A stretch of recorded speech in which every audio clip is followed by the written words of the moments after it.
So friends, welcome back to my YouTube channel Anand career institute. Guys, I hope आपके सारे assignment complete हो चुके हैं।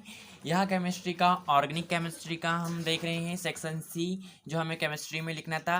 इनऑर्गेनिक और फिजिकल हमने डिस्कस कर चुका है। अगर आपको क्लियर नहीं है तो आप मेरी वीडियो के प्लेलिस्ट में जाकर देख सकते हैं। डिस्क्रिप्शन बॉक्स में भी मैंने प्रीवियस वीडियोज़ की लिंक दे रखा है।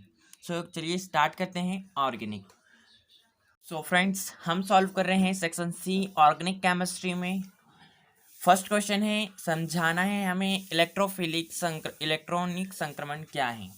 फ्रेंड्स, इलेक्ट्रॉनिक संक्रमण होता क्या है। इलेक्ट्रॉनिक संक्रमण इलेक्ट्रॉनिक स्पेक्ट्रम में बैंड का उद्गम संयोजकता इलेक्ट्रॉनों के संक्रमण से होता है। जो इलेक्ट्रॉनिक स्पेक्ट्रम होता है, इसमें जो बैंड होते हैं, इनका उद्गम जो होता है संयोजकता इलेक्ट्रॉन जो होते हैं, बैलेंसी वाले इलेक्ट्रॉन जो होते हैं, उनके संक्रमण से होता है। यह संक्रमण इलेक्ट्रॉनों द्वारा ऊर्जा को अवशोषित करने के कारण होता है। गाइस, यह जो संक्रमण होता है वह ऊर्जा के आधार पर होता है।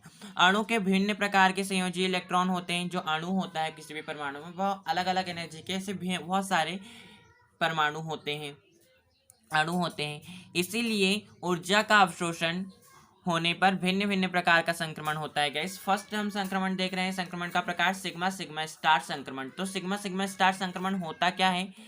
इन संक्रमणों के लिए जो उच्च ऊर्जा की आवश्यकता होती है, अतः ऐसे यौगिक परावैंगनी क्षेत्र में अवशोषण नहीं करते हैं, जिनकी संयोजकता कोष के सभी इलेक्ट्रॉन एकल बंध में प्रयुक्त हो रहे हो। संतृप्त हाइड्रोकार्बन इसी प्रकार के यौगिक होते हैं गाइस, तथा ये परावैंगनी विकिरण में पारदर्शी रहते हैं। जो परावैंगनी विकिरण होती हैं, इनमें यह पारदर्शी रहते हैं। अब हम नेक्स्ट संक्रमण देख रहे हैं, एन सिग्मा स्टार संक्रमण। गाइस, वीडियो काफ़ी लंबा हो जाएगा, इसलिए मैं थोड़ा फास्टली एक्सप्लेन कर रहा हूँ। अगर आपको ऐसा लगता है सो मुझे कमेंट बॉक्स में कमेंट कर दीजिएगा। मैं इसके बेस में इस टॉपिक को फिर से एक्सप्लेन कर दूंगा, वीडियो इस पे बना दूंगा। सो एन सिग्मा स्टार संक्रमण क्या होता है। एन सिग्मा स्टार संक्रमण वे संक्रमण यौगिक जिनमें क्या होता है, बंधहीन इलेक्ट्रॉन होते हैं। वे संतृप्त यौगिक जिनमें बंधहीन इलेक्ट्रॉन वाले परमाणु से युक्त समूह एकल बंध द्वारा जुड़े होते हैं, उनमें एन सिग्मा स्टार संक्रमण होते हैं। इनमें सिग्मा सिग्मा स्टार संक्रमण की तुलना में कम ऊर्जा लगती है गाइस। जैसे मेथिल अल्कोहल तथा एथिल अल्कोहल। जो मेथिल अल्कोहल है और एथिल अल्कोहल है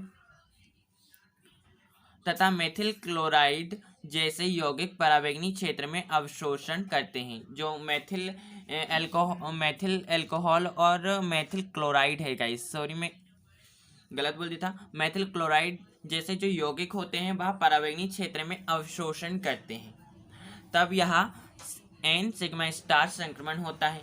अब हम देखें एन पाई स्टार संक्रमण क्या होता है। तो एन पाई स्टार संक्रमण में होता क्या है गाइस, यदि एक अणु में एक परमाणु जिनके पास एन इलेक्ट्रॉन है, दूसरे परमाणु के साथ असंतृप्त बंध बनाता है, तब एन पाई स्टार संक्रमण होता है। इस संक्रमण में क्या होता है, इस संक्रमण में गाइस संक्रमण में सबसे कम ऊर्जा की आवश्यकता होती है एन पाई स्टार संक्रमण में। अतः यह संक्रमण अधिक लंबी तरंगदैर्घ्य वाले विकिरणों के अवशोषण से होता है। स्पेक्ट्रम में इस प्रकार के संक्रमण से प्राप्त हुए जो बैंड होते हैं को आर बैंड कहते हैं। आर बैंड हमें एन पाई स्टार संक्रमण में प्राप्त होते हैं। कई वर्ण मूलक जैसे कार्बन डबल बॉन्ड ऑक्सीजन, या bond N double bond N bond, या फिर C bond double bond S जो हैं आदि में जो होता है एन पाई स्टार संक्रमण होता है। यहाँ पे जो है नाइट्रोजन ने डबल बॉन्ड बनाया है, और यहाँ पे कार्बन और सल्फर ने डबल बॉन्ड बनाया है। सो ये जो है एन पाई स्टार संक्रमण प्रदर्शित करते हैं। उदाहरण के लिए एसीटोन तथा आइसोब्यूटेन क्रमशः 225 नैनोमीटर और 665 नैनोमीटर पर अवशोषित होकर आर बैंड उत्पन्न करते हैं। ये डायग्राम आप देखेंगे तो आपको समझ में आएगा। ए में क्या हो रहा है, सिग्मा पाई तथा एन आणविक ऑर्बिटलों की आपेक्षिक ऊर्जाएं यहाँ व्यक्त कर रहे हैं। और जो दूसरा बी सेक्शन आप देख रहे हैं, इसमें किसी अणु में संभावित इलेक्ट्रॉनिक संक्रमण आप देख रहे हैं। सो जब हम इसको एनर्जाइज करते हैं, सो संक्रमण जब होता है तो इस प्रकार से होता है। सिग्मा पाई स्टार संक्रमण होता है, सिग्मा सिग्मा स्टार संक्रमण होता है, एन सिग्मा स्टार संक्रमण होता है, एन पाई स्टार संक्रमण होता है, एन पाई स्टार संक्रमण होता है। और ये जो यहाँ पे सिग्मा स्टार जो है बहुत अधिक एनर्जी होती है इसकी, या इसलिए यह सबसे ऊपर है। फिर उसके बाद पाई होता है, यहाँ पे एन कक्षकों की संख्या है गाइस, और पाई और फिर सिग्मा आप देख सकते हैं। अब एक प्रकार का और संक्रमण होता है पाई पाई स्टार संक्रमण। इसमें क्या होता है, इस प्रकार के संक्रमण के लिए एन पाई स्टार तथा एन सिग्मा स्टार के लिए आवश्यक ऊर्जा के बीच की ऊर्जा चाहिए होती है। एन पाई स्टार के लिए जो ऊर्जा है और एन सिग्मा स्टार के लिए जो ऊर्जा है, एन सिग्मा स्टार के लिए बहुत अधिक ऊर्जा होनी चाहिए और पाई स्टार के लिए कम ऊर्जा में काम चल जाता है। तो इन दोनों बीच की जो ऊर्जा होती है, उस ऊर्जा की आवश्यकता होती है हमें पाई पाई स्टार संक्रमण के लिए। अनुमानित सह संबंध से संबंध के आधार पर यह ज्ञात हुआ है कि अवशोषण करने वाले अणु का विलायकन होने पर एन पाई स्टार संक्रमण का अवशोषण लघु तरंगदैर्ध्य की ओर होने लगता है। सो गाइज, यह था हमारा इलेक्ट्रॉनिक संक्रमण। अब हम देख रहे हैं सेकेंड, क्रोमोफोर और ऑक्सोक्रोमो क्या है। सो फ्रेंड्स, अब हम देख रहे हैं क्रोमोफोर या ऑक्सोक्रोम। क्रोमोफोर और ऑक्सोक्रोम अलग अलग हैं, इन्हें हम देखेंगे। क्रोमोफोर क्या होता है, वे विलग क्रियात्मक समूह जो परावैंगनी क्षेत्र में अभिलक्षणीय अवशोषण प्रदर्शित करते हैं। जो अभिलक्षणीय अवशोषण प्रदर्शित करते हैं वे एक ऐसा क्रियात्मक समूह जो परावैंगनी क्षेत्र में अवशोषित करते हैं ऊर्जा को, क्रोमोफोर या वर्णमूलक कहलाते हैं। ये प्राय सहसंयोजकीय असंतृप्त द्विबंध युक्त समूह होते हैं। यह क्या होते हैं, जो आप देखते हैं बॉन्ड के द्वारा संयोग ही किया जाता है, तो यह सहसंयोजकीय गुण प्रदर्शित करते हैं। और इसमें क्या होता है, द्विबंध होता है, द्विबंध समूह युक्त तो यह होते हैं। जैसे हम देखें साइनाइड समूह, carbon double bond, carbon double bond, फिर कार्बन डबल बॉन्ड, ये जो है जहाँ जहाँ डबल बॉन्ड है, जैसे double bond carbon, double bond oxygen. और जो नाइट्रो समूह है, ये जो है सहसंयोजकीय गुण प्रदर्शित करते हैं, असंतृप्त यह होते हैं और यह द्विबंध युक्त होते हैं। वास्तव में वे क्रियात्मक समूह जिनमें एन पाई स्टार और एन सिग्मा स्टार संक्रमण होते हैं, क्रोमोफोर कहलाते हैं। फ्रेंड्स, अब हम देख रहे हैं ऑक्सोक्रोम क्या होता है। ऑक्सोक्रोम ऐसा समूह जो स्वयं तो किसी यौगिक को रंग प्रदान नहीं करता, किंतु जो क्रोमोफोर है उसको रंग प्रदान करने की जो क्षमता है उसको बढ़ा देता है, ऑक्सोक्रोम कहलाता है। या फिर हम इसे वर्णवर्धक भी कहते हैं, वर्णवर्धक या ऑक्सोक्रोम यह कहलाता है। अर्थात वह समूह जो क्रोमोफोर में वर्ण आपकर्षी विस्थापन अर्थात जो अवशोषण बैंड की जो लंबाई है तरंगदैर्ध्य की ओर विस्थापित कर देता है, ऑक्सोक्रोम कहलाता है। यह अनाबंधी इलेक्ट्रॉन अर्थात जो एन इलेक्ट्रॉन युक्त संतृप्त समूह होते हैं, जो क्रोमोफोर के साथ, ये जब नहीं आएगा, क्रोमोफोर के साथ संलग्न रहता है, तब अवशोषण उच्चिष्ट तरंगदैर्ध्य की और तीव्रता जो है दोनों परिवर्तन करता है। सो यह होता है ऑक्सोक्रोम का काम। यह इस प्रकार से जो है रंग बढ़ाने की जो क्रोमोफॉर्म की जो वर्ण बढ़ाने की जो क्षमता है वह उसमें वृद्धि कर देता है। यह वर्णवर्धक होता है। जैसे अगर हम इसका एग्जाम्पल देखें तो sigma bond oxygen bond OH जो हाइड्रोक्सी समूह है, जिसमें कि ऑक्सीजन में 4 electron, 2 lone pair of electron उपस्थित हो।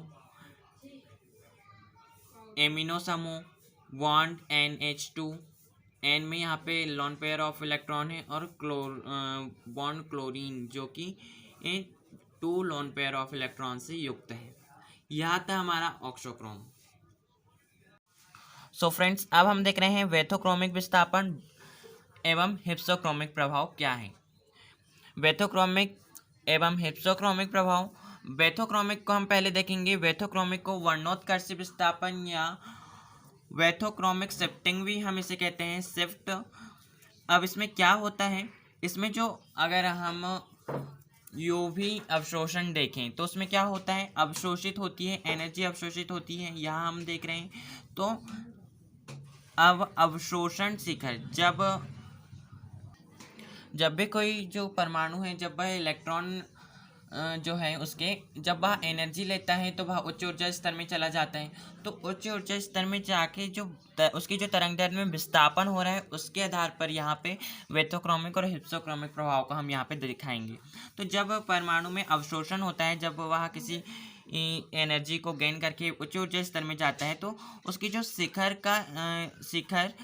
का लंबी तरंगदैर्ध्य की ओर जो विस्थापन होता है, उसके जो शिखर वाली जो इस प्रकार से वह एनर्जी लिया और जब वह जाता है, सो जब यहाँ पे शिखर में वह आता है एनर्जी, तो उसकी जो तरंगदैर्ध्य है, यहाँ तरंग को व्यक्त कर रही है गाइस। यहाँ पे हमने अवशोषण एनर्जी ली हुई है और एक अक्ष में हमने लिया हुआ है तरंगदैर्ध्य, जो आप देख सकते हैं तरंगदैर्ध्य लिया हुआ है। जब यहाँ एनर्जी को अवशोषित करेगा तो, और जब यहाँ शिखर मान में आएगा, सो जब यहाँ इस उच्च तरंगदैर्ध्य की ओर जब विस्थापित हो जाएगी किसी परमाणु की तरंगदैर्ध्य, तो हम उसको कहते हैं उच्च तरंगदैर्ध्य की ओर जो विस्थापन होना है वही वेथोक्रोमिक शिफ्टिंग कहलाता है।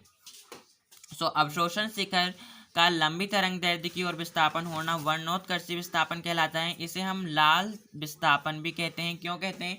क्योंकि जो लाल तरंगदैर्ध्य होती है उसकी जो तरंगदैर्ध्य होती है लाल रंग की, वह अधिक होती है। सो अधिक तरंगदैर्ध्य की ओर विस्थापित होता है तो हम उसे लाल तरंगदैर्ध्य विस्थापन या वेथोक्रोमिक शिफ्टिंग उसे हम कहते हैं। इसे हम इस प्रकार से भी परिभाषित कर सकते हैं, किसी यौगिक के अवशोषण स्पेक्ट्रम में लैम्डा मैक्सिमम के मान की वृद्धि को वेथोक्रोमिक शिफ्टिंग कहा जाता है। जो लैम्डा जो तरंगदैर्ध्य है उसकी अधिकतम मान में जो वृद्धि होती है उसको ही हम वेथोक्रोमिक शिफ्टिंग कहते हैं या उसे कहा जाता है। अब हम नेक्स्ट देख रहे हैं वर्णोपकर्षी विस्थापन या फिर हिप्सोक्रोमिक शिफ्टिंग इसे कहते हैं। तो इसमें क्या होगा, इसमें भी अवशोषण तरंगदैर्ध्य में क्या अवशोषण एनर्जी को अवशोषित करने के बाद क्या परिवर्तन हो रहा है उसके आधार पर इसे प्रभावित एक्सप्लेन किया गया है, इसके प्रभाव को समझाया गया है। सो इसमें क्या होता है, जब अवशोषण शिखर का छोटी तरंगदैर्ध्य की तरफ विस्थापन हो जाता है, जब भी कोई परमाणु एनर्जी लेता है और वहाँ उसकी जो तरंगदैर्ध्य है वह छोटी तरंगदैर्ध्य, जो कम एनर्जी वाली तरंगदैर्ध्य की ओर जब किसी परमाणु की तरंगदैर्ध्य विस्थापित हो जाती है, तब हमें क्या प्राप्त होता है, विस्थापन होना वर्णोत्कर्षी विस्थापन, वर्णोपकर्षी विस्थापन हम इसे कहेंगे, वर्णोपकर्षी विस्थापन या फिर हिप्सोक्रोमिक शिफ्टिंग इसे हम कहते हैं। इसे नीला विस्थापन भी कहते हैं। क्यों कहते हैं? क्योंकि नीले रंग की जो तरंगदैर्ध्य होती है वह कम होती है। तो इस प्रकार से आप तरंगदैर्ध्य और अवशोषित स्पेक्ट्रम में जब ग्राफ बनाएंगे तो इसमें जो एनर्जी होती है, एनर्जी गेन करने के बाद तरंगदैर्ध्य की शिफ्टिंग कम तरंगदैर्ध्य की ओर हो जाती है। जो किसी परमाणु की तरंगदैर्ध्य है वह शिफ्ट इस ओर हो जाती है, जिससे कि हमें नीला रंग की तरंगदैर्ध्य प्राप्त होती है। तो गाइस यह था हमारा ब्लू शिफ्टिंग या वर्णोपकर्षी या हिप्सोक्रोमिक शिफ्टिंग। इसका एग्जांपल यहाँ पे आप देख सकते हैं। हेक्सेन में एसिटाल्डिहाइड का आर बैंड जो होता है वह 293 नैनोमीटर पर प्राप्त होता है, जबकि आइसो ऑक्टेन में यह बैंड 290 नैनोमीटर पर खिसक जाता है। फ्रेंड्स, आई होप आपको समझ में आ गए होंगे दोनों शिफ्टिंग। और जो नेक्स्ट क्वेश्चन है, प्राथमिक द्वितीयक तृतीयक एल्कोहल क्या है, इनकी क्रियाएं लिखिए। और एल्कोहल का निर्जलीकरण, फिनॉल की रासायनिक स्नेही अभिक्रिया, इलेक्ट्रोफिलिक स्नेही अभिक्रिया जो है इजी हैं और आपको समझ में आ जाएगा। I hope this video is really helpful for you guys. आप सारे क्वेश्चन अटेम्प्ट करें, उन क्वेश्चंस को भी आप कर लीजिएगा। Thank you for watching my video.